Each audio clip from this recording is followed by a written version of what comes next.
Orange Phoenix Magazine is your one-stop shop for all things manga, anime, comics, video games, pro wrestling, cosplay, and more. We even have Sudoku puzzles and word finds in as well.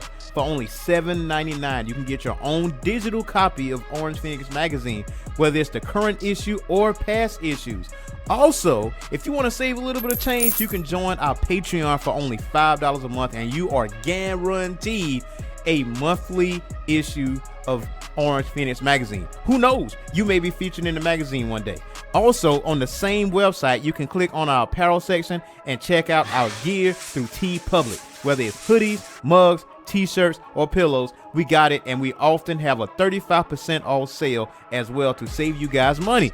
Click on the links below and to get that party started today. Yo, what's happening, everybody? It's your boy Earthsmack, the mad scientist, and I have a special guest. Someone I'm not even gonna lie to you. I've been chasing for a while to be a guest on the show. Yeah, I've been trying to get it set up for a minute. For a hot minute.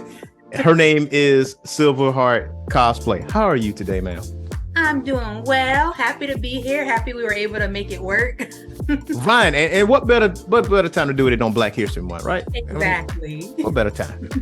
So, like, you're gonna be the first guest that I asked this question to, and they're gonna get it started. So, what was your geeked out moment? Like, what started you on your journey to? That's a tough question. So I think it was a gradual thing. So of course, back in the day, I was an undercover geek. Like I was sneaking watching Dragon Ball Z, Sailor Moon, and I had nobody to really talk to about those things. And then like when I was in high school, this is going to sound really bad, but like I used to steal, but like I would steal like mangas. So like I was bad, but like also still a nerd. So like no judgment. Yeah, and I don't know why I got into it. I know a little bit because my older sister, she was kind of into it, and I used to take things that she was into and try to make it cool for myself. So I did that with like nerd things, and then it just kind of started from there. I was very like undercover with it for a while until 2015. Back in 2015, I was in Richmond, Virginia, living there, and I was just driving around, and all of a sudden there was this ad on the radio for a convention. Now, I had never heard of a convention. I had never been to one. I wasn't doing any cosplay or nothing like that. But, R.I.P. Jason D. Frank was going to be there, and I loved him, and I knew I wanted to meet him. So even though I knew nothing about cosplay, nothing about conventions, I wanted to go. So that like day, I called my brothers up. I'm like, hey, we're going to this event. I bought us some t-shirts so we can be the rowdy rough boys from Powerpuff Girls. Okay. It looked bad. It was terrible. My very first cosplay, I had some Party City wigs I cut up. Like, it looked real janky. I did that, and that's kind of where it all started. I went there, saw everyone in cosplays, all the amazing work people were doing. I met a lot of voice actors, a lot of celebrities. Got to take some pictures with Jason D. Frank, and so it was a great experience, and it just kind of took off from there. Wow. It's funny because your journey is a little bit different. Some people might say, hey, I watched this show and I was hooked ever since, but you actually went to a convention and you touched the cosplay bug. And now I never cosplayed before, but there's always an old adage I always hear, and it's always the same everywhere. It's like a tattoo. Once you start, you can't stop. It's an addiction. It's an addiction. Yeah. So it usually when you first cosplay, you are your own worst critic. You're like, it's not that good. And then next thing you know, you might be getting compliments and you feel like a mini celebrity because people want to take pictures with you all the time and stuff like that. So, so you are into comics and manga because I noticed some Wonder Woman cosplays. And now, are you a DC girl or are you a Marvel girl or both? It's actually, I'm a Marvel girl, but I feel like I've done a lot of DC things, and it's ironic that I've done Wonder Woman a couple of times now because I don't like Wonder Woman. She is like my least favorite superhero. I can't stand Wonder Woman. Now, Hulk Girl, Nubia, those are my girls, but Wonder Woman, I do not like her. But I love her armor. I love her aesthetic. So why don't you like Wonder Woman? Like what part of her? Like, you know what? I can't get with her.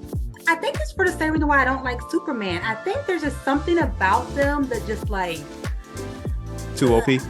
Yeah, a little bit of 2OP. That's part of it. I don't want to get too into it, but I can't relate to them. You know, I can't relate to Heat, if you know what I mean. Yeah, I get it.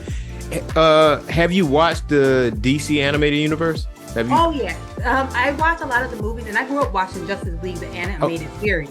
Yeah, and which I did Diana then too.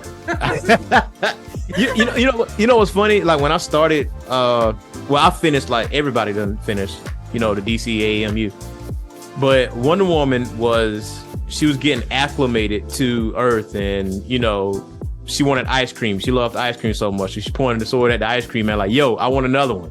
Mm-hmm. That kind of thing. But I saw her progression throughout the movies, and she's more humanized now. But still, I feel you what you were saying about Wonder Woman, because as far as like heroines, she's not exactly my favorite heroine, and I do like Hawk Girl, because Hawk Girl do hold her own, especially in Justice League Unlimited. Yes. I mean, she had John wrapped around her finger. Like She did. I'll never forget that episode where she was dressed down in evening gown, and John was in the elevator, and he was talking. I think he was talking to Batman at the time. Soon as the door opens, he's like, Judas Priest. Yeah. But she was that girl. Yeah. And that's why I'll never forget that episode, after Hawk Girl, she went rogue a little bit, but then she came on back, and she came back to the Justice League. Diana treated her so bad. Like, she was all high and mighty. She did not want Hawk Girl back, but like Hawk Girl was a traitor. Like, I did not like how she was treated in that whole situation. Yeah. Which is another strike against Wonder Woman. Oh, see, that was 2 strikes for you. I already know. That was 2 strikes for you. Nah. But so would you say you're more of a Marvel person? So did you collect comics back in the day, or? So I didn't collect them back in the day. I started collecting them a few years ago, and only a few ones. So like I love the Deadpool, Spider-Man comics. They're funny, they're hilarious. I like Gwenpool. I have a lot of her comics. Of course, Ironheart. I was reading and collecting her comics before people knew about her. Right. Oh, that means you got some gems in your. Yeah, you got some gems. I do. I'm really upset because she had like one of her very first comics when she was solo. She had some original artwork, and I could not find that comic anywhere. And to this day, I still can't find it. I'm so upset. I bet you will find it one day. I hope you will find it. Well, by the time I find it, it's going to be an arm and a leg. Yeah. Now, see, knowing you, I feel like you got it in pristine condition. When you find it, it's going to be in pristine condition. Yeah. And it's going to be like in plastic or something like that. Because I do have Ironheart. I have Ironheart featuring Miles Morales. That cover. I have that cover. I have Ironheart #1 when she first came out, and I got that on the plastic. So I'm just sitting there waiting on the time, because I think I got like 2 copies of it. One for reading, one for like, I'm going to let this go at some point eventually. And a lot of people don't understand that comics is like the stock market, but better. Yeah, and you have to play the long game too with it. Definitely got to play the long game. I mean, there's some stuff I have. What's funny is because with these announcements, especially with James Gunn on the DC side, the list of movies that he already said I'm gonna do, what he's gonna do. I went to the comic book store a few days ago. I was looking for Booster Gold. And I was looking for Booster Gold #1, 1986. Gone. Don't even worry about it. I'm not surprised. Yeah. Now I did pick up like 52 pickup Booster Gold, and I did pick up like a stack of Booster Gold, and I'm on some other things. When I go to the comic book store, it's like a bookstore to me. It's my kryptonite. It's always going to get me for my. It'll get your wallet. Be careful. Yeah, snatch it, man. I went 3 times this week. 3 times. I just left. Before the show, I went to 2 comic book stores today. So I was like, well, I was looking for Bloodlines, Daughter of Blade, because that came out a couple of days ago, and that is gone. You can't find it anywhere. No comic book store has it, and it was like, yo, we sold out in like a day, and the second print's gonna come out. I'm like, I wanted the first print, damn it, I really do. I really want the first. That's print. How it happens. You gotta get in there as soon as they drop. Indeed. So you say you got Gwen, Spider-Gwen, you have Deadpool, and so are you a more of a Spider-Man Deadpool fan, or is there other characters that you kind of gravitate to? I would say I'm more of so I like Spider-Man more than Deadpool, but I like their combination together. Like, to me, they play on each other. They're hilarious. I love it. I would say I probably gravitate more towards characters like Gwenpool, Moon Girl, who else? Oh, Moon Girl. Yeah. Mm-hmm. Okay. Look, don't tell nobody, but that's a cosplay I want to do at some point. I started working on it and crafting it out. Okay. Yeah, I think I think I gear more towards people who are either like lighthearted or like comedic, those type of characters. Yeah. And then also like characters that aren't like very mainstream. Because of course, we all love, the Iron Mans, the Hulks and things of that nature, but also like the lesser known characters as well. No doubt. Mm-hmm. So that means you sort of kind of a big fan of James Gunn, because I don't think not many people knew Guardians of the Galaxy. I did not know. I remember in my head, I feel like there was an animated series or like mini show or something of them, but I can see it in my head, but I don't remember it at all. Right. And it's like, I'm the same way, because Guardians wasn't really like in the mainstream of things when it comes to Marvel, other than the Spider-Mans, the X-Mans and so on.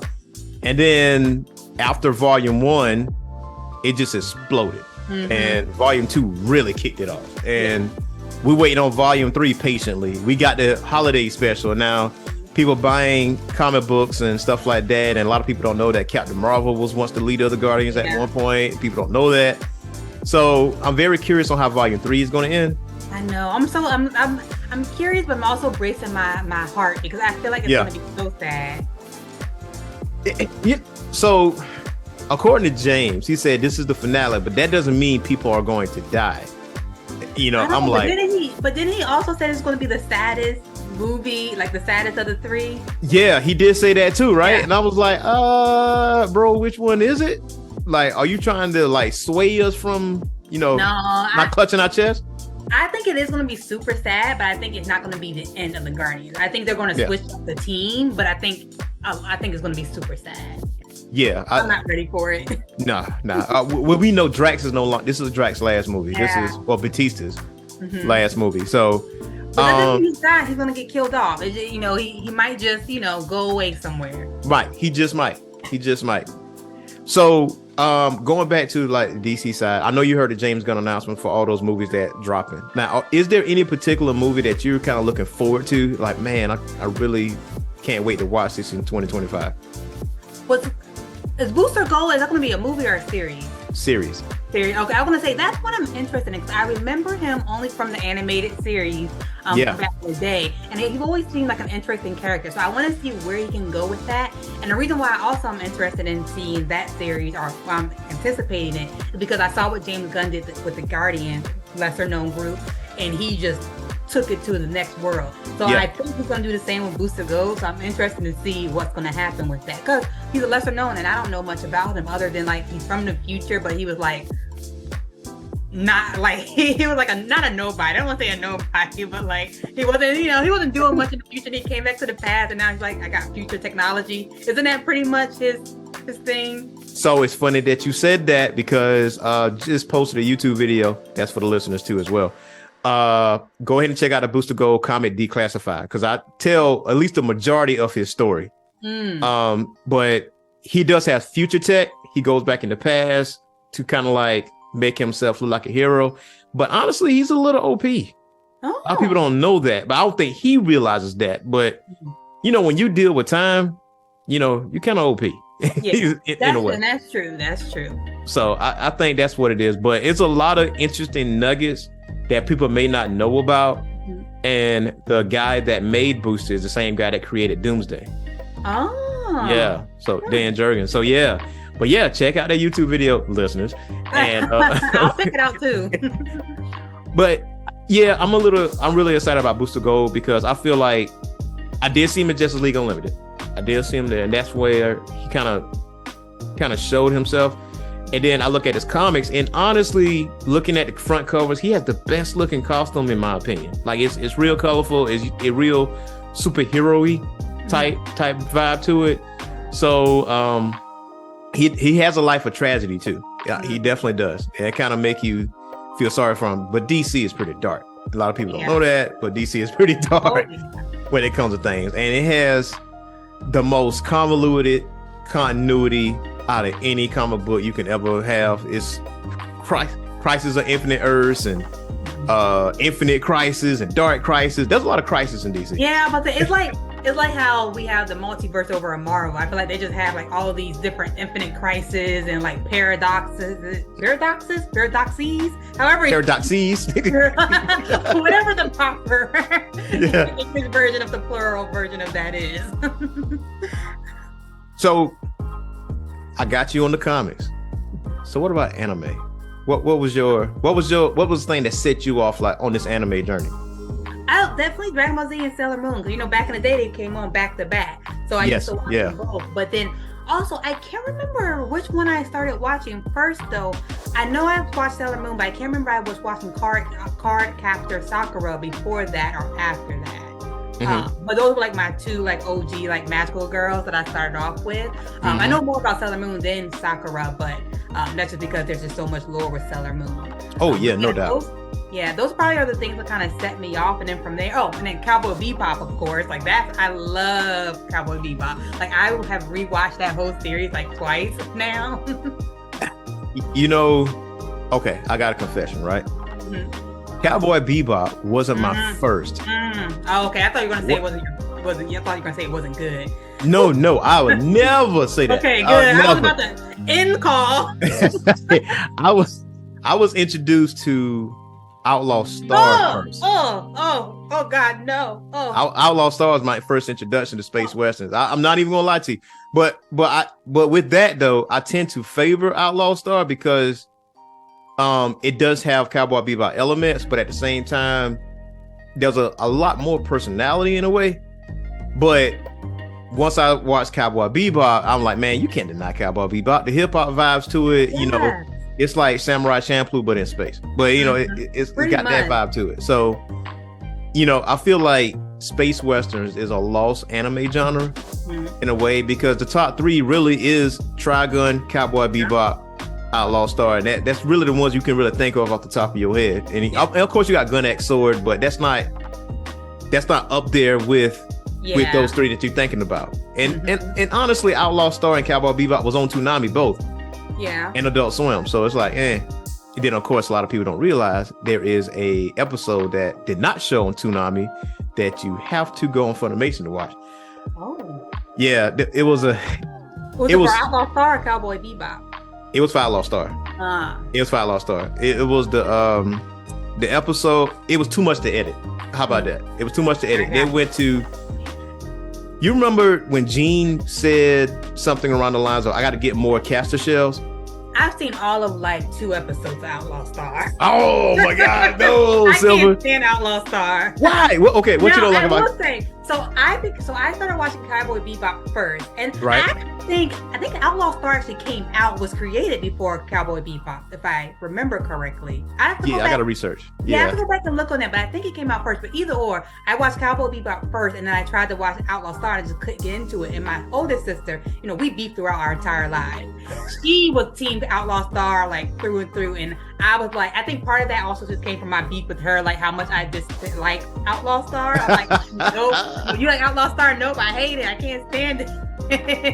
You got to explain to me what is it that you don't like about Outlaw Star? I don't like even the look of it for some reason. Like I just can't get in with and the animation isn't bad. Like it reminds me of like Tenchi Muyo a little bit, like some of the animation. Like when they're not the action parts, of course, but some of it reminds me of that a little bit. And I don't know though, I just can't get into the animation. I don't like the characters. I don't like the storyline. I don't like anything about it. Now, did you watch it on Toonami or did you watch it like on Funimation or Crunchyroll? Toonami. See, that's it right there. That's it. And that could be it, but I don't know how much it can change as far as like hooking you into it from Toonami to Funimation. So when I first watched it, it was on Toonami, but then I was told like, no, you need to see it uncut. Kind of like Dragon Ball Z. Like we got Dragon Ball Z and they edited it to a point where it still had its elements of action in it. Yeah. But once you watch the uncut version of it, you be like, oh, this will really happen. Yeah. And so in Outlaw Star, there is an episode that's been cut called I forgot the name of it, but they went to this planet called Tenrei. Tenrei is this water spring planet, and these wizards create these caster cells, and it's basically magic in a bullet. And so when Gene kept saying I need more caster shells, before they went to the galactic ley line, he stopped by that planet with everybody else, and basically to get the bullets, the wizards told him, you got to take nude videos of this on the female side of the planet. You got to sneak over there and get this footage. If you give us this footage, we give you these castle shells. That basically was the episode. That's not so bad. That's something like Master Roshi would do. Well, indeed, right? So yeah. Now, of course, there was a little bit of nudity there because, Gene sometimes fell into this extra hot spring, and when he peeks his head up, it's like his teammates like bathing. Mm-hmm. And, the girls are like, oh, if you just wanted to come in here, all you had to do was say it, that kind of thing. Yeah. But the action, though, give it a second shot. Now, you did mention Tenchi Muyo now. What you feel about Tenchi Muyo? Oh, it's weird. I didn't like Tenchi Muyo, but I could not stop watching it. I hate harems. Like, I don't like them at all, but I couldn't. It was like watching a train wreck. I'm like, okay, I just gotta see where this is going. But I did not like, even to this day, I don't like Tenchi Muyo. Like, I don't like it. I just wanted to know, like, I was like, this is all over the place. There's so many girls. Like, how are they going to resolve this? Like, what is going to happen? and I can understand the confusion of it too, man. Because it's like, when it first came out, it was the OVA. Yeah. And then Tenchi Universe, which I do have that. Mm-hmm. And then Tenchi in Tokyo. Okay, listeners, Silverheart, I will say, don't ever watch Tenchi in Tokyo in your life. Don't try it. Don't do it. Don't torture yourself. I watched that one. That's the one where it was like another girl at another school or something like that. Yeah. I think I watched bits of that one. I don't think I've seen all of it, but I think I watched bits of it. Don't torture yourself. No. Don't do that. Like the back in the day, it was I literally was like, I need to see what's going to happen. Now I'm like, okay, I don't care. Now, Oh My Goddess, like, I loved Oh My Goddess. That was such a that was my anime back in the day around that time when Tenchi Muyo was out. So Tenchi Universe, I really did like that one. OVA, I really did like that one, even though it was very short. Mm-hmm. So Tenchi Muyo Ryoyoki is the sequel to that OVA. And it talks about a lot. It talks about how Ryoko, what her connection is with Washu, was Washu's connection with the upper echelon people, like the powerful people, and how Mihoshi is like someone of, I think she's someone of great royalty or something like that. But was that a living creature? No, that Ryoki is the cabbit or cat rabbit. Okay. Yeah, Ryoko is the one with the silver hair. That's the one that. Her. Yeah, that's the one that everybody wanted Tenchi to end up with because she watched Tenchi ever since childbirth. So she was probably I won't say my favorite, but I could tolerate her the most out of everyone. Yeah, she naturally, I feel like that's how certain women are in real life. Ayeka, I can't. That's the princess. That's the princess. Ayeka's the princess. She was all ditzy. Without her. She was giving me Kikyo vibes. I ain't like her. So, knowing full well you probably won't go back and watch Tenchi, I can tell you rumors on what happened at the end.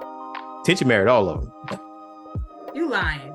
Yeah, for what I understood, he married everybody. He married all of them. He likes to say 2 tears in a bucket. I'll marry all of y'all. I was like, couldn't make a decision. I'm like, I know the decision I was made. I would have chose Ryoko out of everybody. I mean, I think that's what. It just feels like a cop out to me. It does. It really does. I'm like, you took the lazy way out, fam. That's what you did. That's what you did. But the girls don't care. As long as they live with Tenchi, it didn't matter. Mm-hmm. That's the only harem anime I actually really watched, mainly because it was on Toonami and all that. But now, genre of anime. Now, we got your start. Now, what are you watching these days? Like, what? Like, May says, hey, I'm going to watch this. I'm going to sit down and watch this. So, Spy X Family, of course. I love it. It is so... I was reading the manga before the show even came out. And, like, everyone's talking about the show. And I'm like, where were y'all at when I was talking about this manga last year? So Spy X Family. It's so adorable. And the new one I started looking into, I haven't started watching it yet, but I have it saved. I can't remember... I keep wanting to call it Baby Daddies, but it's not called Baby Daddies. It's like 2 assassins and they have a little girl. Oh, you know what I'm talking about? Yeah. It's something daddy. I know what you're talking about. Yeah. That's Daddies or something Daddies. It's a weird name to it, Yeah. but I did see it. I was telling my friend about it. I keep calling it baby daddies, and I'm like, I know it's not what it's called. Say that's not it. Yeah, no, that's not it, but that's the only name that comes to mind. But I like those like cutesy, like lighthearted animes. Okay, so you like the slice of life type? Yeah, and see, it depends. I gotta be in the mood because I do like slice of life, and I love romance as well. But it has to be like the perfect storm. Like if it's slice of life, I need it to be either like adorable little girl, like Spy X Family, or if it's like romance, I need it to be like no love triangle, no ridiculous misunderstandings. Like there's one anime called Love Story. Oh, it is so precious. I love it. Like they get together like episode 1 or 2, and it's just about them and their relationship. It is so adorable. Oh, okay. Let's see. Slice of life. I might have some recommendations here. I wouldn't really call it a slice of life, but there's GTO. That's on Crunchyroll, like Great Teacher Onizuka. I think that's the name of it. Oh, Yeah. I've heard of that. Okay. I've heard of it. And there is Cromartie High School. I don't know that one. That one, it will make you laugh from the first episode because this guy, he's enrolled in Cromartie High School, and the first guy he sees, everybody is introducing themselves as a badass. Right? Like, oh, back in the day, nobody can't beat me, blah, blah, blah, blah, blah. They used to call me XYZ in junior high school. Then this guy is like towering over him, and he drops a pencil. Guy picks the pencil up and eats it. And he's like, this dude just eat a pencil? And so this dude the new guy, he got a bag full of pencils, and he just pour it out on the desk. Like, I'm gonna just see what he gonna do. And the dude just picks up all the pencils and just put them in his mouth, start chewing them. I was like, and he's like completely freaked out by this. This is like maybe within the first 10 minutes of the show. Like it's over the top. It's very comedic. And there's another one called Chio School Road, where this little girl, it's like CHIO, like Chio School Road. So whenever she goes to school, she's always running late. But the reason that she's running late is because she has a very big imagination. Like she always picture herself as like this action star, and she always doing these wild things before she go to school. She always ends up late. Like hopping roof. That sounds like something I would like. Yeah, like it's pretty dope. It's pretty dope. So now you got me thinking now. What is the name? I also watched along those lines, like Comey Can't Communicate. Have you heard of that one? I haven't. It is adorable. So it's about her name is Comey, and like she has very severe social anxiety. So she like doesn't like to talk to in like crowds or talk to people. Period. She has no friends. But because of how she looks, like people think that she's like this like proper top tier like A student who's like, no, you can't talk to Comey. She's too good for you. Like so they think that she's like a Sasuke kind of person, but she's not at all. Like she has social anxiety, and it just looks that way just because of how she looks. And it's about her finding a guy in her class who discovers that she has social anxiety. She's not really like approachable. She just is scared. And so it's about him trying to help her make friends in school, and it's so adorable. And what's the name of this again? Comey Can't Communicate. Comey Can't Communicate. Mm-hmm. Crunchyroll. It's I don't know if it's on Crunchyroll. I know it's on Netflix for sure. I know it's on Netflix, but I'm not sure if it's on Crunchyroll. That makes me think. Makes me think. I mean, I always see some little gems out there, and so with my start in the anime, it did start with Dragon Ball Z. It started with like Samurai Troopers or Ronin Warriors, and Green Legend ran and stuff like that. Because back in the day, before Toonami, you was lucky to catch an anime movie on cable TV, and it usually be on Sci-Fi Channel. And then when you see it, you got to catch it right then and there. Yeah. And you remember they call it FYE now, but it used to be disc jockey. It's like this big music store. Oh yeah. Okay. I was like, I remember it. Oh my God, I used to have all these anime gems in there. They had like a Dirty Pair, Bubblegum Crisis, Pat Labor, stuff like that. Another good one, Slice of Life, is Excel Saga. I've heard of that. Yeah. Yeah. Super good, and super funny, super hilarious. So now cosplaying. Any dream cosplays you want to do? Ooh, yes. So my biggest dream cosplay has always been Sylvanas from World of Warcraft. Oh. She's one of my favorite characters in that fandom. And I've always wanted to make her armor, but I'm like, ugh, it's so ambitious. One day I'll get there. So are you a WoW player?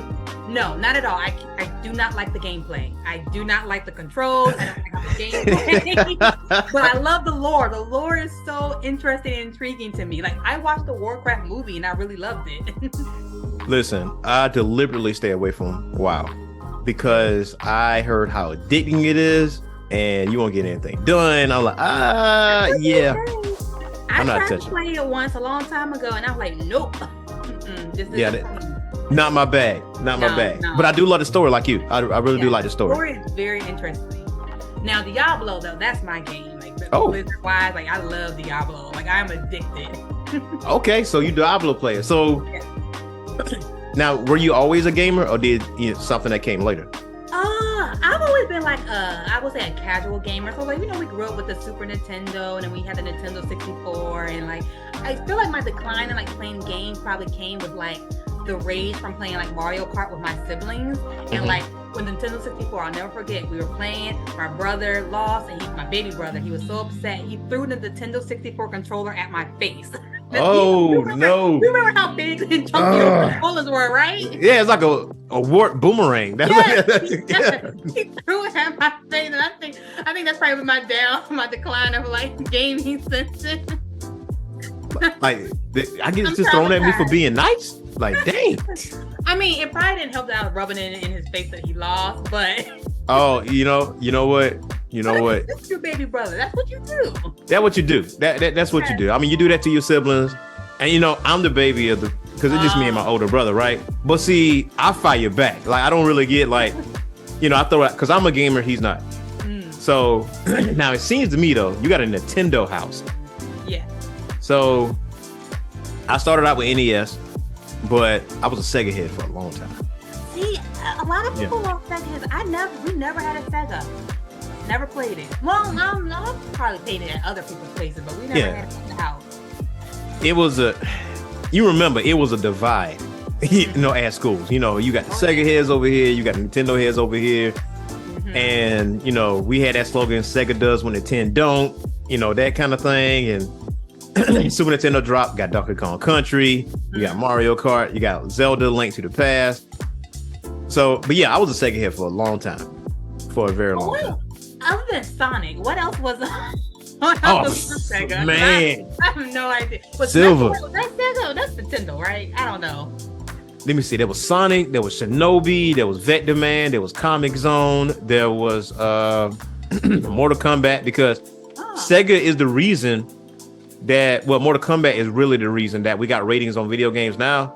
But Sega allowed the blood because Sega never needed a code for blood. Nintendo did. Interesting. Yeah, Sega was geared towards like the teenagers and the preteens. Nintendo was geared towards like, smaller kids or whatever. And it was edgier. You had more edgy games. Earthworm Jim, X-Men 2, Clone Wars. You had a lot of Marvel games. And Sega killed the market when it came to Disney video games. Lion King, Aladdin. Jesus, man. It looked so much better on Sega for whatever reason. And they started Madden. Sega grabbed John Madden and said, hey, we want a football game. Sega is the reason why people have Madden to this day. I did not know that. Okay. Yeah. Okay. Yeah, Sega got some clout out here. He got some skin in the game. Okay. Got some skin in the Mortal game. Kombat is one of my favorite games. I love Mortal Kombat. I've cosplayed like 4 characters now from there. Sub-Zero being one. I did catch that one. I did catch that one. Who is your favorite Mortal Kombat character? Ooh, my favorite? It's probably a toss-up between Scorpion and Jax. Okay. Yeah. Okay, you got to tell me. You got to tell me. Because me and my co-host have this debate all the time. Did you like the new Mortal Kombat movie? You know what? I never even saw it. Oh! I didn't even go see it. And I was like, you know what? If it comes on TV one day, I'll watch it, But if you feel like it's worth finding where it's at right now and watching it, I may give it a try. But it's one of those things where like, I'm like, if I happen to watch it, I will. But if I'm not going to go out my way to watch it. So I will say this. It was on HBO Max. It is a Warner Brothers product, but it's no longer on HBO Max. Excuse me, for whatever reason. But if you got Vudu or Amazon Prime, you can rent it. For like $3. See,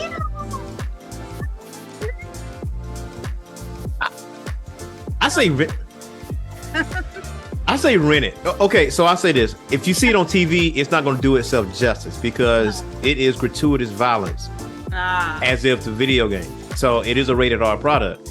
It's not like it was in '95, where it was PG-13. Even though I do say that is the best Mortal Kombat movie.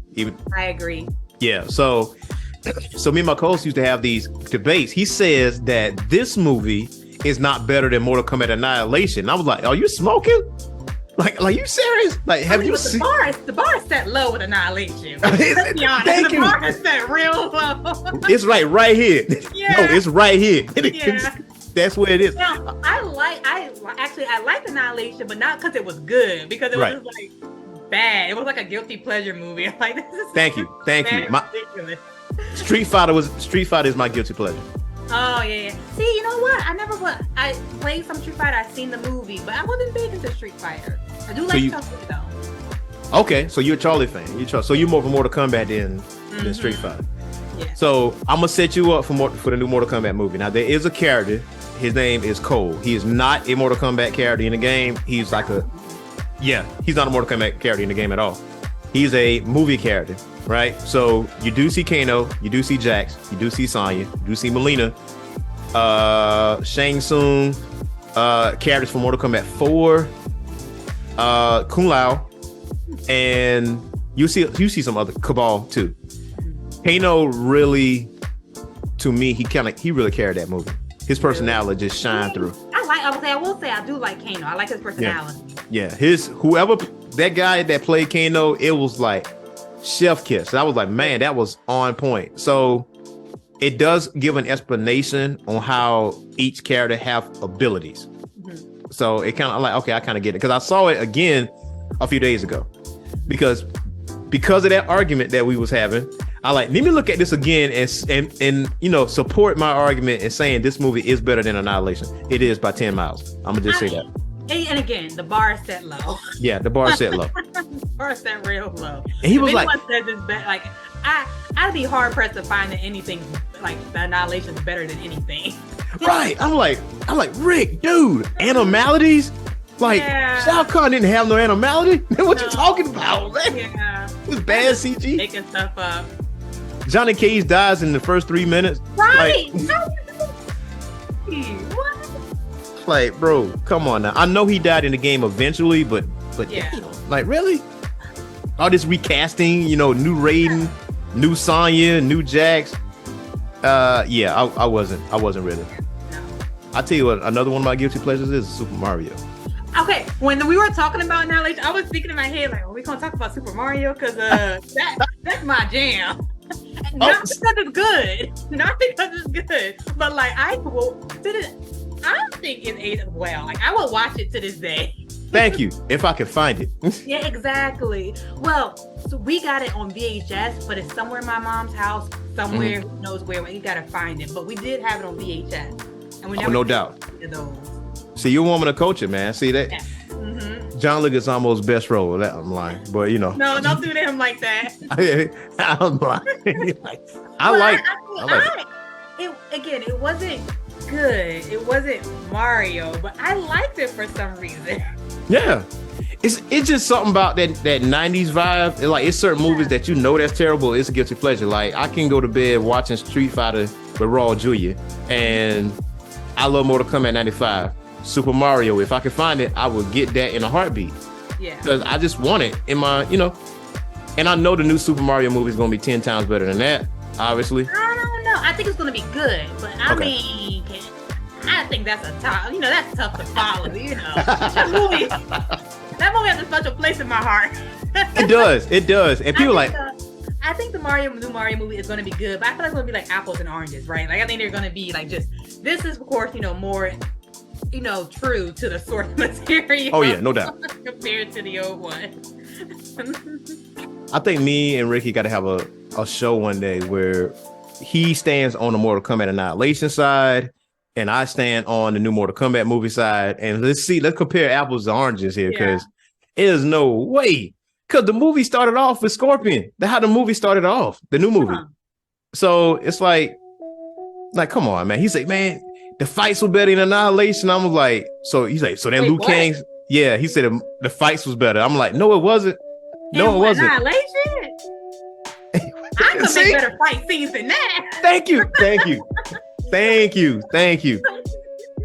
I'm like, what about that Smoke Liu Kang fight? I'm like, that's probably the only good fight other than Scorpion and Sub-Zero. That's probably the only good fight that's there. I mean, and I looked at the fight scenes in the new Mortal Kombat movie, and those was better. I mean, I just wanted blood and guts. That what Mortal Kombat is. That's what it is at its core. And when I got that, I was satisfied. Because he was like, well, you weren't concerned with the story and stuff like that. I'm like, yeah, but that's always secondary with Mortal Kombat players. Like, that wasn't top priority for us. Exactly. We want to embarrass people. Yeah, but you got in the usual fighting. You were trying to win. You were trying to get to the top of the tower. That's it. Top of the tower. Yeah. Finish the man or finish her, whichever the case may be. It is what it was. So, now, okay. So you weren't really a Street Fighter fan. Now, did you ever watch the Mortal Kombat cartoons? No, but I have images of them in my head. So I feel like I've seen them on the TV, but I don't think I actually watched them. I don't remember watching them. Be glad you didn't. Really? Nah, it's bad. It's bad. It's really.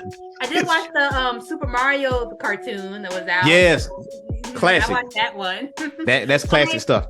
Yes, I can't remember exactly, but I remember the theme song being real catchy. Yeah, it was hip hop like. Yeah.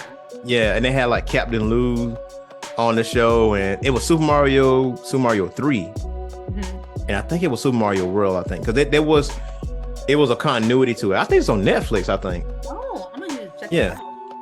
I want to say it's on Netflix. Now, I mean, Super Mario and the OG Sonic, like the one that was on ABC, the one where the rain was coming out the river, and it was like a darker tone. I only remember Sonic X. That's the only one I watched. Okay, yeah, the anime version. Yeah. Mm-hmm. So I think when Sonic came out in the 90s, and Jaleel White voiced Sonic. Well, Urkel. Yeah, he voiced Sonic. But at that point, it wasn't Dr. Eggman, it was Dr. Robotnik. And Dr. Robotnik had black and red eyes, and he had this menacing type of voice. It was pretty dark, and it wasn't a whole lot of rings, and in the river only one ring will come out, and Sonic's partner Sally used to keep that ring in her pouch, and she'd give it to Sonic during extreme emergencies, and he'll get more powerful and stuff like that. But it didn't really last long because Robotnik was literally kidnapping animals and turning into robots, and they showed it. So it's like, well, I mean, that's what he did. Yeah. I don't know what is up with him and furry animals, but that's just how it was. Yeah. Sonic X was really good though. Mm-hmm. So, what about like One Piece and Fairy Tail and? Man, you One Piece folks. Whew. I'm sorry. I gotta put that up there with Outlaw Star and Bleach. Whoa! Yeah. Wait, I said it. Hold on, Silver. You said you said and Bleach? Why you got to put whoa? Bleach. You don't like Bleach? And Hunter x Hunter. He abandoned Yu Yu Hakusho for Hunter x Hunter, and I'm mad. Well, okay, I got to give Tagashi something. I got to give him some leeway here. I think close to the end of Yu Yu Hakusho, I think that was pushing for him to end it or whatever. But Hunter x Hunter though, you hating on Hunter x Hunter? I have not made it past the Hunter exams arc. I've been trying to watch it for a year. And what? Everyone keeps telling me it gets better after that arc, and I just can't get past that arc. It does. It really is. It really does. Everyone said that's the worst arc. And I'm like, well, why would they put that first? Because I can't get past it. I don't want to jump to the next arc. I want to watch it, but I literally feel like I'm watching a fourth of an episode every quarter of the year. Like I can't get through it. I want to. I do. I want to like it. I just can't get through it. Oh, so put it like this. Tagashi, you like Yu Yu Hakusho, right? I love Yu Yu Hakusho. Yu Yu Hakusho. So, judging from his track record, that means you should know right off the rip. If he comes to Hunter x Hunter, it ain't going to be no slow lead. You got it. Because if you really think about it, Yu Yu Hakusho started off slow too. People say that, but I didn't think it did. But also like, to me, a lot of people say like who like it, they said they felt like it started off kind of slow, more like slice of life kind of thing. And I like slice of life. So to me, I like you dig it. Yeah. Hakusho. Like I was digging it. And then it got into like all the tournaments and stuff like that. And it became a little more like a fight anime a little bit, or like Dragon Ball Z-ish kind of thing. Yeah, pretty shonen. But yeah, I still liked it. But I mean, I like the beginning. I like that slow start. Like I was still able to like have interest in it. Like it kept my attention. Like I was not doing multiple things, like just waiting for it to go by. Man, it's the same deal. It's a slow burn because it's world building at this point. Yeah. That's where you're at. Yeah. You're gonna learn about. Yeah, you will. I'll pray that you get there because Gon and Killua, their friendship, they like this. Yeah, they are adorable. And I've seen a lot of clips. I've seen a lot of memes. So like I feel like I know a lot about Hunter x Hunter. I just need to like watch it. Yeah, because you might think it's a happy-go-lucky thing, and then once you get to a certain moment, it's gonna take a hard left, and you're gonna be like, yo. And you're like, oh wait, this is what this been setting up for. Yeah, like this, that, and the third. And I mean, obviously Tagashi's been dealing with pains and stuff like that, and people call it hiatus because he's been taking breaks. Yeah. He's trying to finish the story out and stuff like that. But Yu Yu Hakusho is top tier to me. Like I love it. That is one of the first tournaments that actually finished. Like finished. Oh yeah, huh? Think about like Dragon Ball Z. I mean, yeah, they did finish it in Dragon Ball, but like Dragon Ball Z, don't never finish that joint. No. It's like, except for Tournament of Power and Super. Oh, I was gonna say except for the Cell tournament. Does that count? Yo, you know what? Let's talk about that for a second. How is it you're gonna have all these Z fighters train? Ain't nobody fought Cell except for Goku. Ain't nobody saw this man. Even Vegeta went to go train. You mean you're gonna give Vegeta a shot?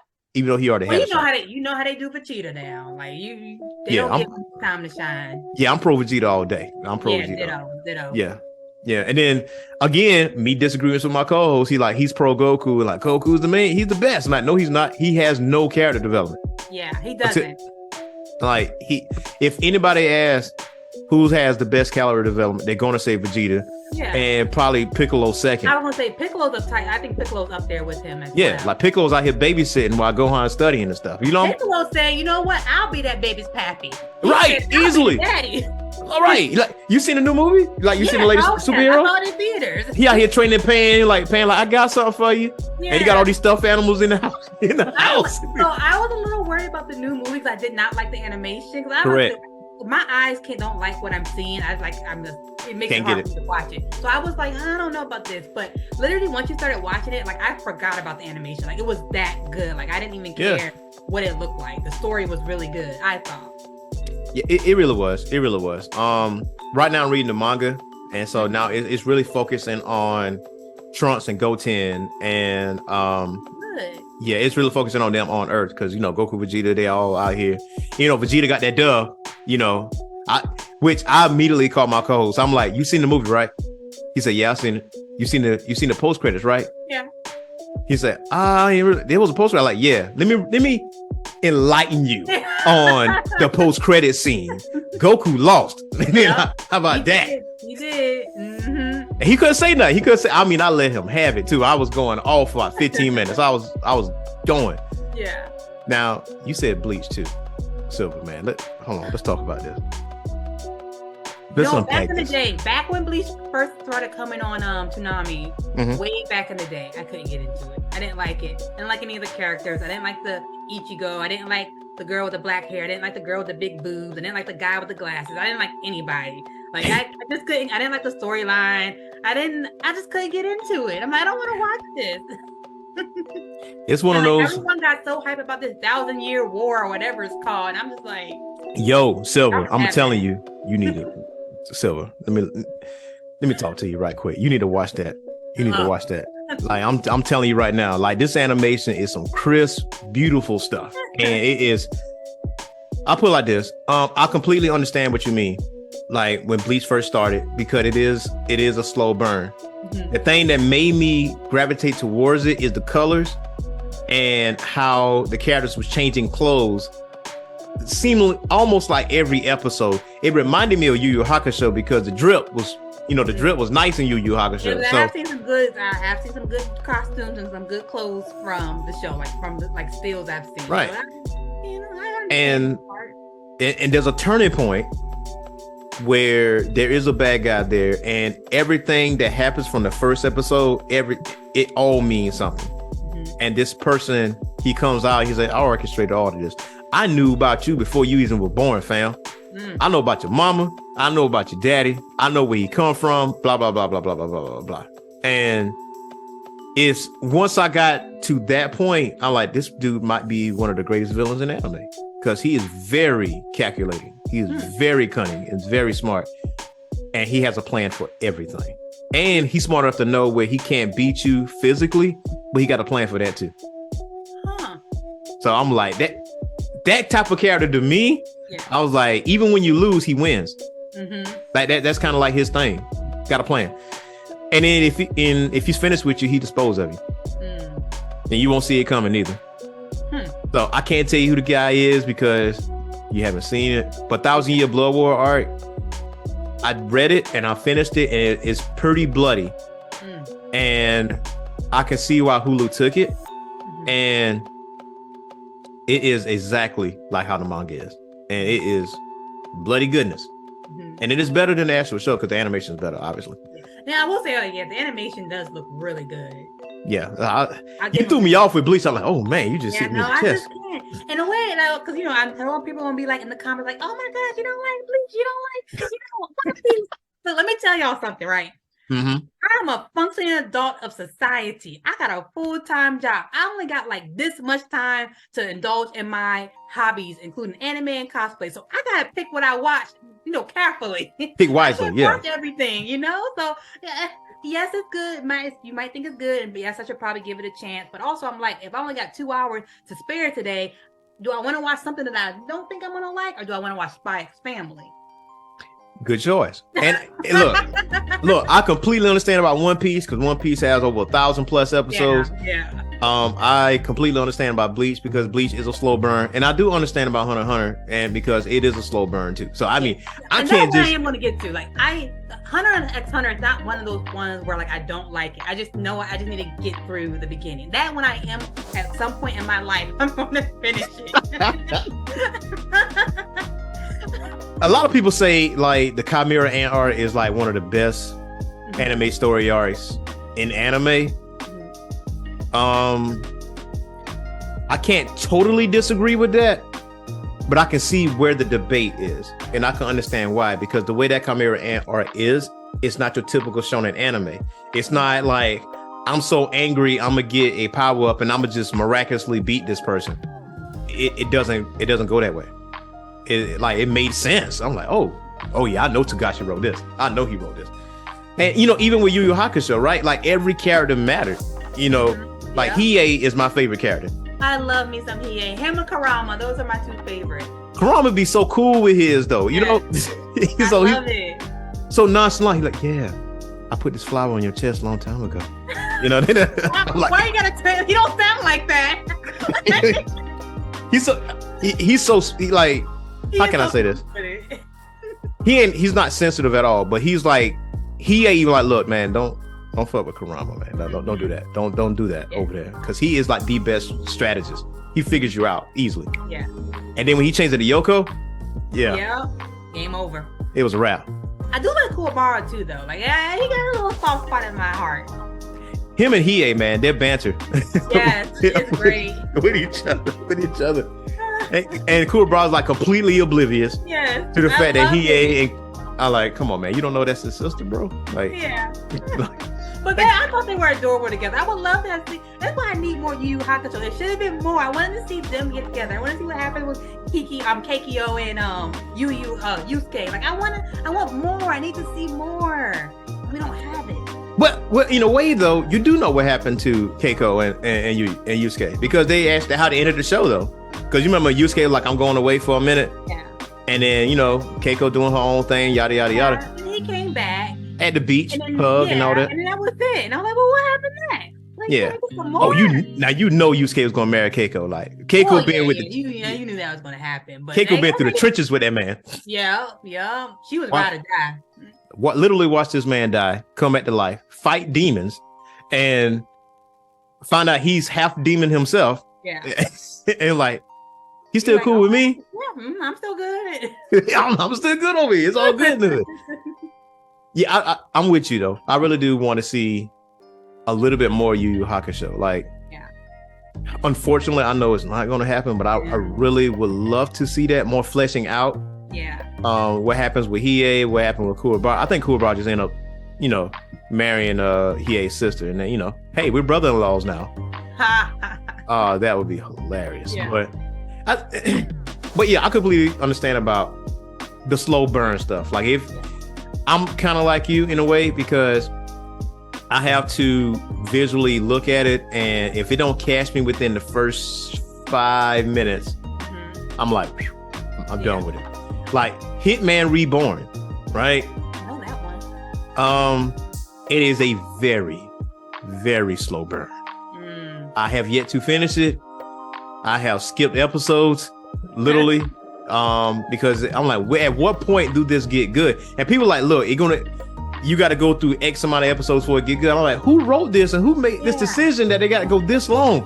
I need people to write things or make shows as if everyone has ADHD. Like that needs to be the baseline, because like again, like I said, if it don't get my interest in the first 5 minutes, I'm on to something else. Like I don't got time for. That's why I can't read. Not that I can't read. Oh my gosh, that sounded so bad.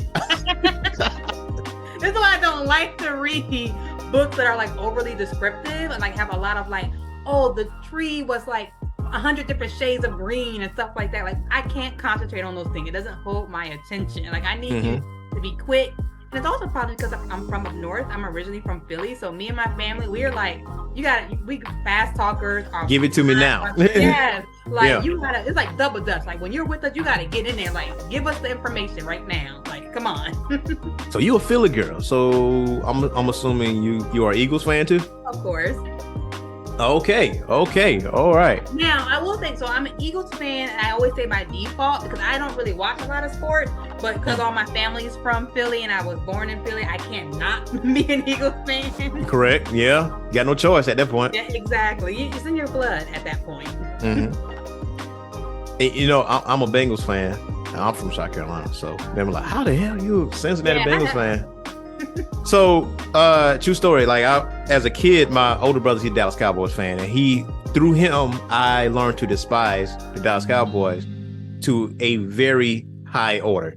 Like, I think that's my most hated team out of anybody. Really? Kansas City might be there now, considering what happened. But my cousin's a San Francisco 49ers fan. My other cousin's a Colts fan. I'm like, I really don't want to follow the status quo when it comes to like football. I want to choose somebody else. My favorite color was orange, kid, and I'm seeing the Bengals play. And at the time, the Bengals were really, really good. They made it to 2 Super Bowls and all that. And from that day forward, been a Bengals fan, riding and dying. Like, I mean, they sucked throughout the 90s. Like, they was really bad. But looking at them now, I'm a strong Bengals fan. I got like Bengal stuff all over the house. It's all kinds of stuff. But now, so you say you're Philly by default. Now, is there another team that you kind of looked at? Because you made it sound like there was another team that you kind of... No, not because I don't watch sports. Like, I don't watch basketball. I don't watch football. If it's over someone's place and it's on, like, I'll watch it. Like, I know what the touchdown is. But, like, other than that... like, I'm not... Like, if I watch the Super Bowl, great. If I don't end up watching the Super Bowl, and I am going to watch the halftime show, but that's a different story. Well, that's Rihanna. Exactly. I got to watch you got to watch Rihanna. She out here in these streets doing her thing. You know what I mean? Right. I get you, work, anime, gaming, cosplay. That's a whole day right there. Yeah. That is a whole day. Now there is an anime that's been flying under the radar that I did catch. Thankfully, one of my listeners actually suggested it. It's called High Card. It's brand new. It's brand new. I've been watching that and Blue Lock, which is like a soccer anime, but it's like very intense. It's called Blue Lock? Yeah. I think I've heard of that one before. Yeah, that one's really good. But High Card is these 52 cards that kind of like somehow they got dropped and it's spreading all over the place. But to a special person, each card gives this person a special ability. So think JoJo's Bizarre Adventure with a stand, but with a playing card, kind of like that. So there's this secret society that it kind of reminds you of the Kingsman. I don't know if you ever seen that movie. Mm-hmm. So the secret society, they have a car dealership for high-end cars for like the rich folk. But undercover, they go out here and look for these people that have these cars so they can collect them because they under the the direction of the king. So, but it's really, really good. Another anime suggestion on Netflix, The Great Pretenders. Yes. So that's in my list to watch. Like, I want to see it. Yeah, that's one you got to pay attention to, though. You can't like wash dishes and watch it because you're gonna completely miss it. It's like, I like shows like that. I like a show that makes me feel like I want to sit there and like watch it and have all my attention on it. If I have a show that where I feel like I can like go and do the dishes at the same time, to me that's not that it's not worth my time watching, but to me that's not a good show. Right. Especially if it's like, well, if it's subtitles, you got to be there anyway. Yeah. So you a sub girl? No. Actually, I'm a dub girl. Okay, you're a dub girl. Okay. I prefer dub over sub. However, sometimes I will watch sub if I want to make sure I'm paying full attention to it. Again, my ADHD. But if I see the pictures and I'm reading at the same time, I can pay attention to it. I'm with you. I'm definitely with you. Like Great Pretenders, it kind of reminds you. It got that Ocean's 11 type vibe, and those movies that really make you think. It really pulls from that. It's real cool factor though. Like it make you pay attention to stuff that goes on in the background. Like not just what's going on right in front of you, but like, okay. And then when it kind of make you think, and they kind of go back and say, hey, this is what happened during this time here. That kind of thing. But I really, really, really did like it. I'm rewatching it now. And it's one of those, because I treat it like Death Note. I can only watch Death Note one time because I know what's going to happen the second time. And so I'm gonna have to like go away from it for a very long time and come back to it so I can enjoy it similarly. It's like chasing a high. So it's kind of like, I got to do that. And Full Metal Alchemist Brotherhood, I kind of treat it that way too. So, which is a legendary anime. Please tell me you like Full Metal Alchemist. I do like Full Metal Alchemist. Now, I will say, I was not hating the first one. But I do like the Brotherhood way better. But I was not hating the first one. I know a lot of people really don't like it, but I also didn't read like the manga or anything like that, so I didn't know like how things were supposed to go. Me neither. Yeah, a lot of people really don't like the first one, but I enjoyed it.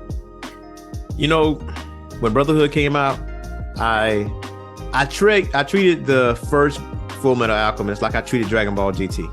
I took it in the woods and I shot it.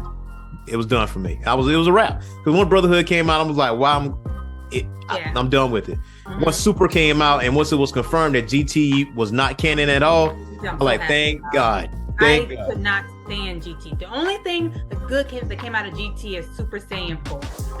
Other than that, I didn't like it. A lot of people did like Baby though. A lot of people like Baby, but I didn't. Baby was all right. But I could do without GT. So I'm a little weird with anime because if you notice, I'm a little more gravitate towards the secondary characters and what's going on with their lives. And like with Vegeta, I was really concerned about him and Bulma. And the only reason I watched GT was to see their interaction. That's it. You know, like they can almost have their own spinoff show. They should. And a Slice of Life spinoff show. That would be cute. Either with them two or with Bulma, Chi-Chi, and like some of the women of Dragon Ball. Oh, the Real Housewives of Dragon Ball Z. Yeah, see? See? You're giving me some TikTok ideas.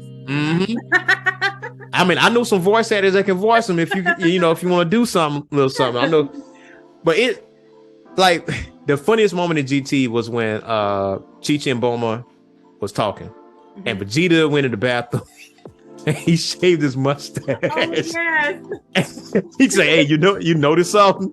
You're like, "Oh, I ain't noticed. I shaved my mustache. You idiot." No, remember he pronounced it differently too. Mustache? But the way he said it just was like, wait, what? I shaved my mustache. You're like, what? Him and his daughter was so cute too.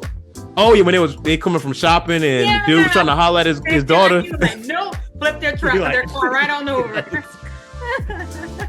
Like, come on, Dad. No, don't do that. You're like, did you notice something about me? You're like, I'm like, oh, Vegeta trying to get this clout. I got you. Yeah. I got you. He said, now, you like what you see? You see anything? He's like, no, I ain't noticed anything. All right. I really did like that. Now, also in the manga, Bola is actually a little bit bigger. And she's just like her mom. She's smart just like her mom. Because Trunks trying to figure something out. And she just hops up on the chair and she just does this on the computer. And she's like, it's finished. And Bulma was like, just like my baby. She takes after me. You take after your daddy. And she pointed at Trunks like, you take after your daddy. Don't do Trunks like that. That's like, just like your daddy. Always breaking stuff. But my daughter, though, she can figure stuff out. So, and I do like the fact that Bulma has an older sister, but... Yeah. And apparently she's smarter than Bulma. I'm like, how's that possible? That's what Bulma said. She's like, yeah, this is my older sister. She can figure stuff out. She's hanging out in the Bahamas, like chilling. Yeah. And she's like, oh yeah. I didn't know her until Super. Nobody did. Yeah. Nobody did. I don't think nobody did. So Vegeta, I would say maybe your favorite character, right? I would say Piccolo and Vegeta's like right there. Look, I need Piccolo shine to happen. Like I need a stream power up for him. I feel like he rightfully deserves it. Exactly, because he's been around for a while. He's responsible. He takes care of the kids. Yeah. Moment. Like, yeah, thank you. They tried to do that in the superhero movie. They tried to give him and Gohan their own, which I was glad because I was always team Gohan until they like just destroyed him. Like I was like, why did they do my boy Gohan? Like I was like, he got a woman, man. Like what I need to fight for? I got a girl here. No, I needed him to do he needed to find a balance. Like he overcorrected. Like Goku never put family and his wife first, and then Gohan just did it too much. Like there was no happy medium. Yes, exactly. There was no happy medium. And they also did my girl Videl. Like Videl from Dragon Ball Z to Super, two different characters, completely different people. And that made me disappointed because I liked Videl. That's a fair point because Videl was a little brash. She always had this mean look on her face, except for when it comes to Gohan. But she always had this look of determination. Like when Gohan was training her how to fly and how to create ki blasts and stuff like that. And she was fighting a little bit too, in Z, and she was in what movie was it? She was in one of the Dragon Ball Z movies, and she was holding her own a little bit. Bio Broly, I think, wasn't it? I think it was. Yeah, Bio Broly. Yeah, Bio Broly. Yeah. And so and then they did that to her. I have a feeling they did it because they have a lot of strong women in Dragon Ball Z. You look at you look like at Bulma, even Android 18, even Launch from back in the day. And it's I feel like they changed her because they probably felt like, she's just like all the other ones. Maybe we'll make her different. I feel like that's why that happened. But I wish they would have kept her the same because even though she was a little brash, I thought she was still likable. Like after she started to learn from Gohan. I heard that Toriyama completely forgot about Launch. That's why you had. Oh, yeah. He was like, I forgot about it. I'm like, bro, that was supposed to be Tien's woman. Yeah. And then, you know what I'm saying? Like supposed to be. And I love Android 18 and Krillin though. I know they're so cute. That is hilarious to me. Them two. They're like, you just basically at her mercy. Yeah. Like, she loves you to death. Like she she cuts your hair. She makes sure your hair is completely shaved and stuff like that. She makes sure you're good now.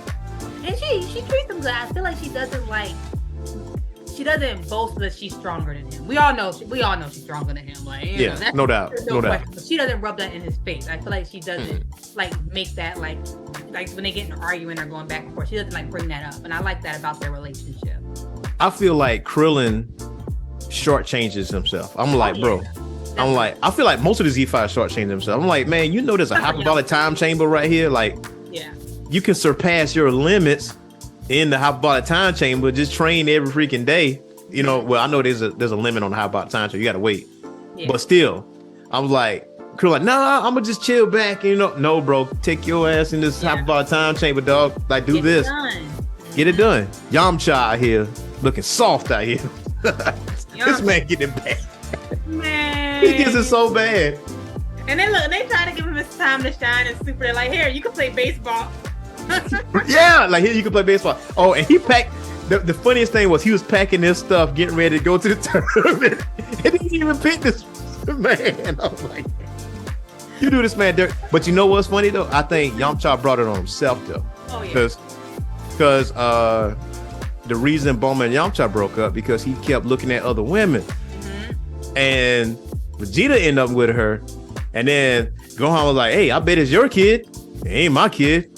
Ask her who she really got the kid from. Yeah. Like, bro, you can't be mad, dog. Like, nope. You been looking at other women. This is what happens. Now, the man that indirectly killed you is now with your woman. Like, how you live with yourself? Like, this you. The Cyberman. You did all that training to get blown up by a Cyberman. Like, come on, dog. All the Yamcha memes. Poor Yamcha. Oh, Yamcha. Can't catch a break. Never. No. Well, I did read a manga that says reincarnated in the Yamcha, where this kid somehow something happens and he's in the Dragon Ball world and he's in Yamcha's body. I've heard of that. I've heard of that before. Yeah. So like he knows how everything's gonna happen and like he trains and stuff like that. Like I think I've heard of it. I've never read it, but I've heard of it. Yep. He takes out Nappa, beats Vegeta.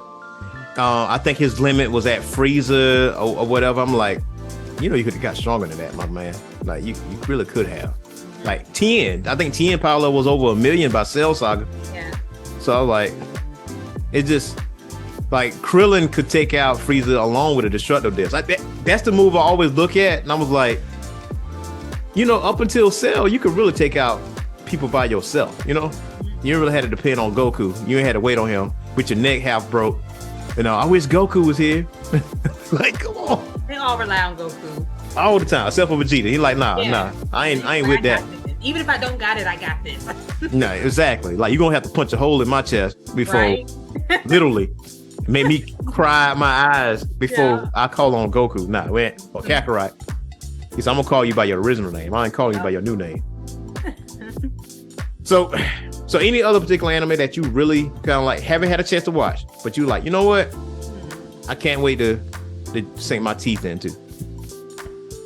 Not that I could think of. I'm sure there are a lot, because your Crunchyroll list or your Funimation list is ever growing. Like I be adding things to the queue and just never get back to it. Likewise. Other than like the baby daddies, that's the newest thing. I got to find out because I saw it 2 days ago. I see it all the time. Like I've seen it so much. Like I talk about it so much. Like it's all like I get the ads on my Facebook when I'm scrolling through. So I should know this. I'm gonna have to look this thing up, man. Look it up. Crunchyroll baby daddies. Yeah, Crunchyroll baby daddies. I bet you it'll pop up. Crunchyroll. Look, I would not be surprised. Matter of fact, I'm doing it right. Let me see right now. Let's see. Buddy Daddies. That's the name of it. That's what it is. Yes. It's Buddy Daddies. See, I was close. You was close. You was close. A B word. Daddies. Yep. That's what it's called. Buddy Daddies. I'm like, huh. That's interesting. Now, I would say another guilty pleasure anime for me is Air Gear. Oh, I've heard of it, but I've never seen it. I'm not a manga collector, but one of my goals is if I was to collect the entire manga series, it would definitely be Air Gear, because it's like the manga is better than the anime, but the anime is really, really cool because the characters wear like designer clothes. They wear clothes that you can actually get. So, do you know the premise of Air Gear at all? Not at all. So think rollerblading, but to the highest of extremes. Like the radio? Yeah, kind of like that. Yeah, exactly like that. But the rollerblades are motorized. So they got like, so if you lean forward, it'll automatically go. You can brake, you can do tricks, you can do all this other stuff. And there's this tower called Tropium, and there's kings up there. And in the manga, people get paralyzed and sometimes die. In the anime, not so much. But You can go through that in maybe a couple of days because it's only like maybe 25, 26 episodes. And it's super funny. It got that slice of life anime, and it got that action in it too. I think you really like it, honestly. I think you really will like it. Into it. Yeah, Iki Manami is the main character, and he is he's perverted. He does live with his sisters. They're not his blood sisters. Then they adopted him, but there is Ringo is the girl with the glasses, and she has like the pink pigtails.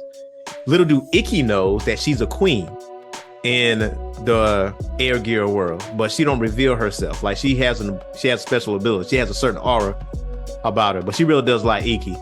There's a lot of funny moments to it. Iki likes this girl. Not gonna say her name because I don't want to ruin it for you, but this girl sometimes like he wakes up, she's in the bed and she's like completely naked, and Ringo's knocking on the door like, hey, like Iki, come open the door.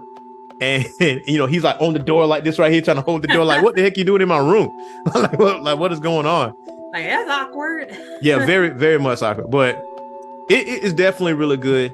But the manga is like, that's how it is in most animes, right? The manga is really good. It's pretty good. So I definitely highly recommend. That's on Funimation too. Okay, I have to add it to my Funimation list. Yeah. Now, you like me. You got Funimation and Crunchyroll. You didn't do away with Funimation quite yet.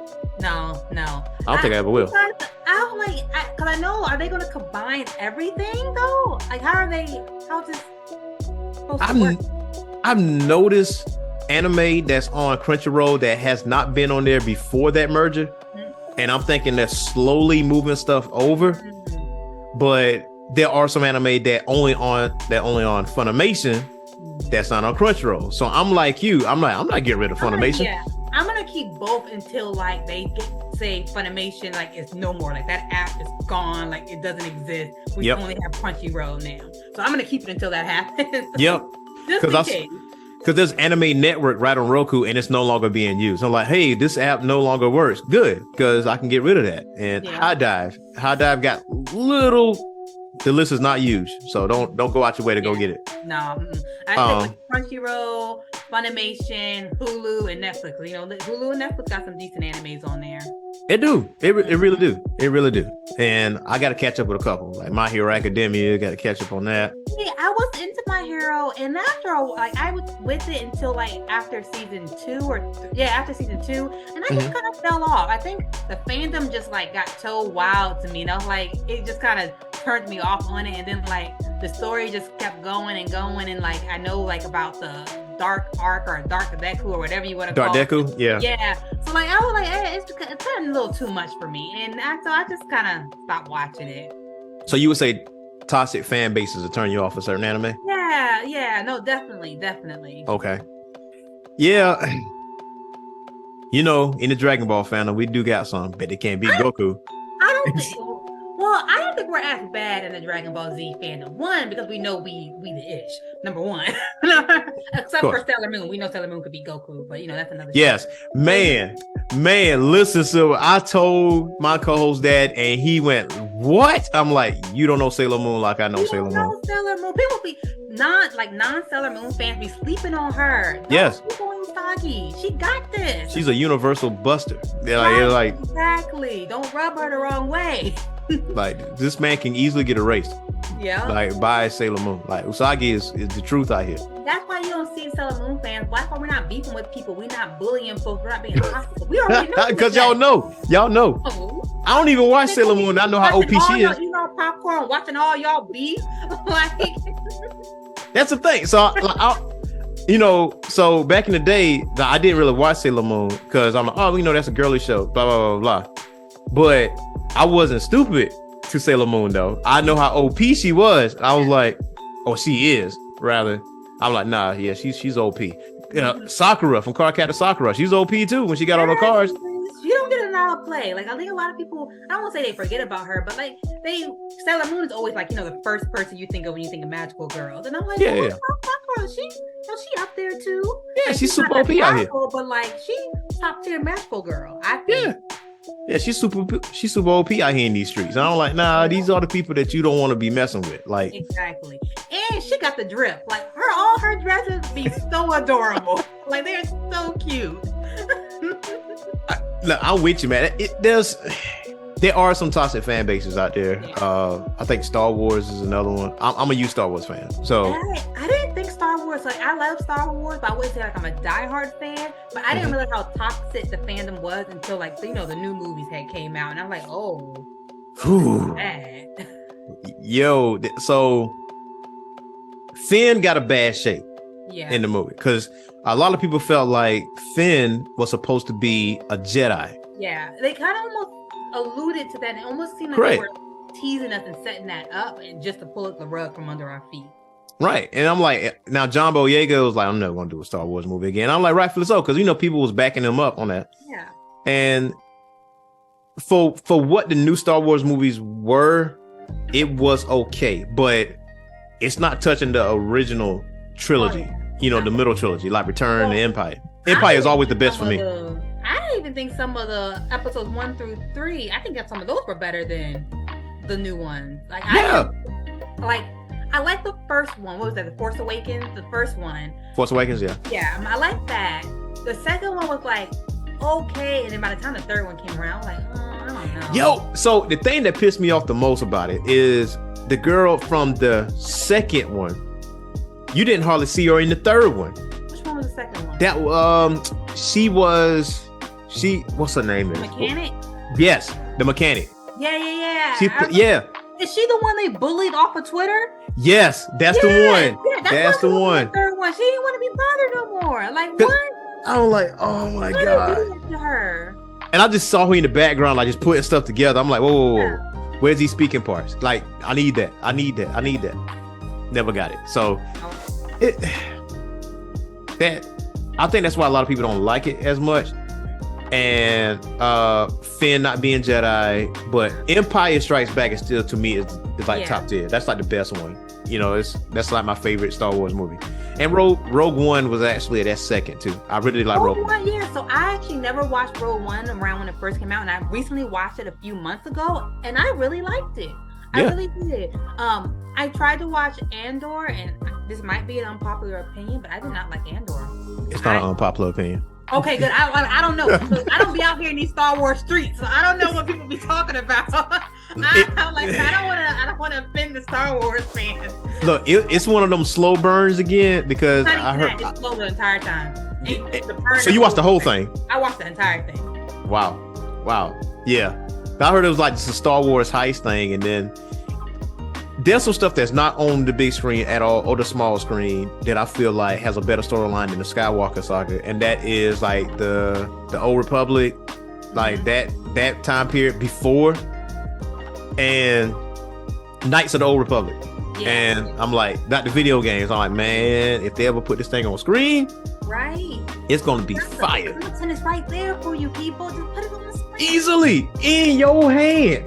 Like in your hand. Now Mandalorian is top tier though. Yeah, top tier. Yeah, Mando's top tier. Boba Fett series. I did like Mandalorian better, but I like the Boba Fett. I think they did a little more with it. Like it was like Boba Fett was like almost really good, but then not.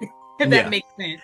I think the best episodes when Mando showed up. Like, Right. I agree.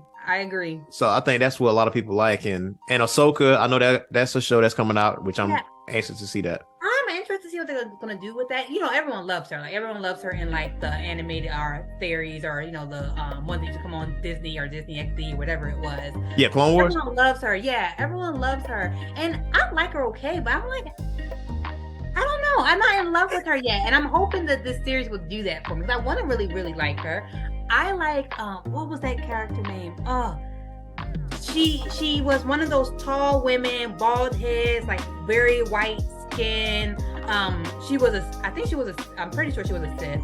What was her name? She was in the series with Ahsoka. She was evil. She comes from it was like she comes from a place where there was like a lot of other like women like her. Like tall, skinny, bald, very like God of War type skin. I know who you're talking about. And her name escapes me right now. But because she was in Clone Wars, right? Yes. Okay. And well, she's like a character that was just kept coming. She wasn't a one-off character, right? Yeah, no, she wasn't like reoccurring for a long time, but she was reoccurring for a bit. Let me think. I can't remember. It's not Baris. It's not Barris Alfie. No, it's not Barris Alfie. Oh, Aura Singh. I think that's it. Yeah, Aura Singh. There's now Nala C is. No, she's not. That's not her. But Aura Singh. She's like a bounty hunter. Yeah. Mm-hmm. Yeah, chalk white skin. Yeah, Aura. Yep, yeah. Yep. Expert sniper, trained assassin. She say one. Too. Yep. Like I like her. I thought she was pretty cool. Now, Bad Batch is cool too. Bad Batch is alright. I need to watch that. I haven't seen it yet. That's actually pretty dope to see. I think the second season is out now. And I'm on that too. I'm watching that too. Like when Order 66 happened, and then but it malfunctioned in those guys. Yeah. So I'm like, okay, that's pretty dope, man. I'm catching up on Young Justice. I know Young Justice is. I'm still behind. I think I was on Young Justice season 2. That's where no, is that Outsiders? No, I'm on 3 now. I'm on 3. I think I was on 2. I think 2 is where I left off. I just never picked it back up. You got I have a bad habit of not finishing things. Again, the ADHD. I can't never stay on one thing. That is me right there. Like before I got on this call, I was watching Young Justice. I was catching up on some stuff. Like the level of maturity in that show is it's like every season it's like keep going. And I like the fact that they got Milestone Comics characters in there, like Icon and Rocket. Mm-hmm. That's in there. I'm like, oh man, that's dope. That's dope. You know, Black Lightning is on the team on season 3. So it went from like, I think the first season was what, TVY7? I think it's TV14 now. By the way, it's TV14 now. Like the level of maturity that's going up there, and I'm like, man, I think the 4th season is over with. Titans is canceled. Doom Patrol is canceled. Oh, I didn't know that. Yeah, I like both of those. So I'm gonna put you on game before we get off the call. So, the writers and producers for Doom Patrol and Titans, they did say that it will have some sort of ending. It won't leave you with a cliffhanger. Good. So it might be canceled, but it's gonna leave you with a sense of accomplishment, a completion. Yeah. Young Justice no longer there, but with James Gunn and Peter Safran, when they started DCU, they are connecting everything through movies, series, animated shows, and video games. Like all that's going to be connected together. It's not just going to be movies. So I was like, that's a pretty bold statement there, because Marvel don't even do that. No, like at all. So, and it is definitely possible though, because those DC animated movies are top tier. So, and they are well. Wait a minute. Have you seen Justice League Apocalypse War yet? I feel like I have. Okay. Is that the one where like, I don't want to spoil it too much. Is that the one where like in the beginning it's like Zatanna and like Constantine, and is that one, or is that a different apocalypse? Different one I'm thinking of. Well, I think you're talking about Justice League Dark. I think that's what you're talking about. But it's Justice League Dark and Justice League Dark. So I know there's a timeline, because Flashpoint Paradox is the first movie. Because of what he did, it started everything. Justice League War is the second movie. When Darkseid came the first time. And then I got to send you the list so you can like watch in the order, because you know the Son of Batman, Batman versus Robin, Batman Bad Blood, Wonder Woman, Death of Superman, Reign of Superman. Apocalypse is the end. Apocalypse War is the end. But I don't want to ruin it for you, but it's definitely rated R for sure. I like it. I like the when they're like that, rated R. For sure. It's supposed to be like it. And the ones that PG-13 don't mind it, and the ones that rated R, because it's a mix in that timeline. It's a mix between the two. So, and they started over with I forgot what the Superman movie is, animated movie is, but it started over with that, and they did another one with Justice Society and all that. But Young Justice, man, Justice League Unlimited, love it, absolutely love it. Young Justice is probably like my second favorite. So I'm in teetering between Batman, Brave and the Bold, and Young Justice. Batman, Brave and the Bold. I watched a few episodes of that. It was okay. I just like the Joker in it. You know, the stuff that he says. You know, it's like, what's the episode I've seen? It was the death race, because Mongo came and he got the villains and the superheroes like, look, y'all gonna race, and whoever win, they can dictate what's happening on Earth. Don't cheat. Well, no, he said, don't refuse the race. I'm gonna blow up the world anyway. And so obviously they won, obviously. And then Joker caught it and he talked to the other villain. He's like, oh, so who wants some pizza? Like, this after all this is over with, right? Now, bro, like, you almost blew up. You went over a cliff and you're like, man, this is the best race ever. That's Joker mind. He like, yeah, but he likes that kind of stuff. He likes the thrill. Right. He was like, man, this race is a little off. Like I can talk. Like, you know, Joker's like looking at the screen like, I can talk, that I'm off. But yeah.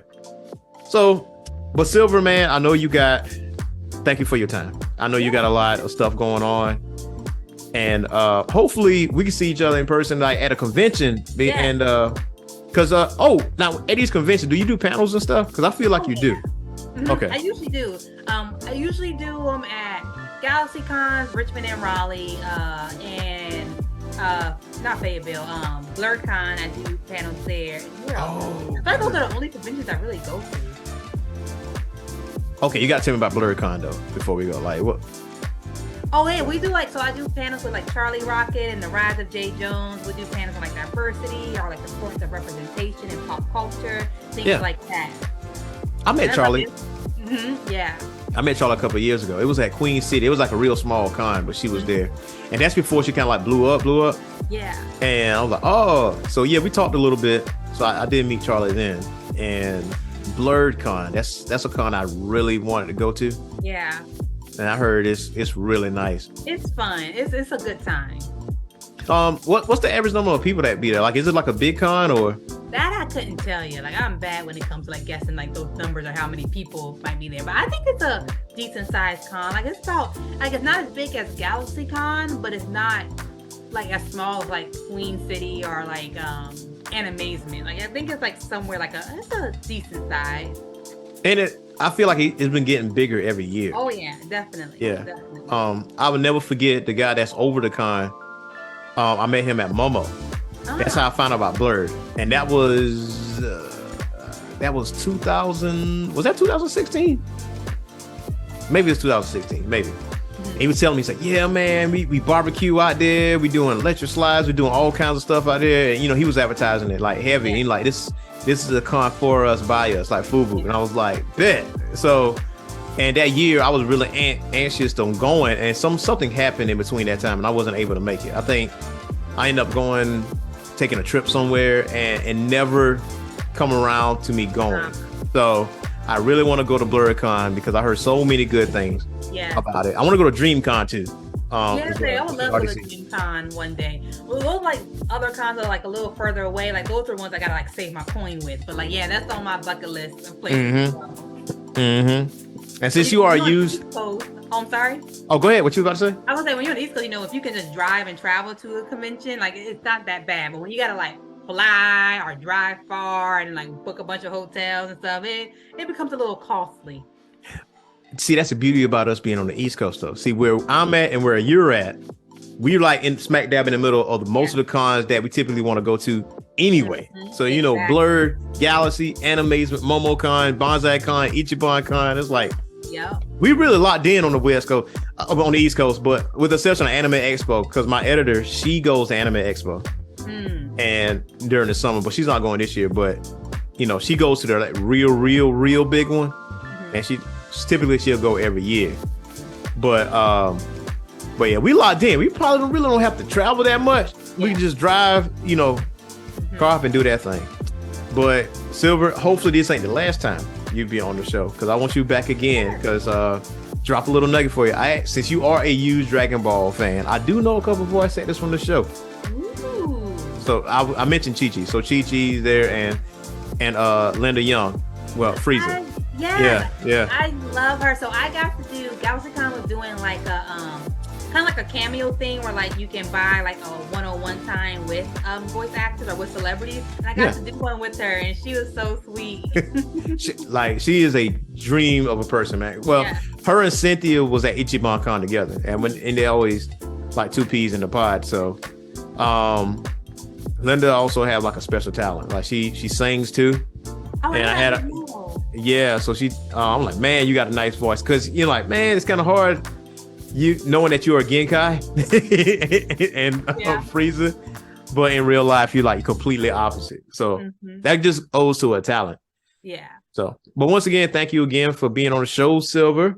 Thank you for having me. This was great. I'm glad it was. I'm glad you had a good time, and hopefully it won't be a last time. So, how can the watchers and listeners reach you? And follow you? You can reach me pretty much on all social media platforms except for Twitter. I don't tweet. I don't know anything about Twitter other than like the drama with Elon Musk. Outside of that, you can find me on Instagram, Facebook, YouTube, and TikTok, all under Silverheart Cosplay. Silverheart Cosplay. Yes. All right.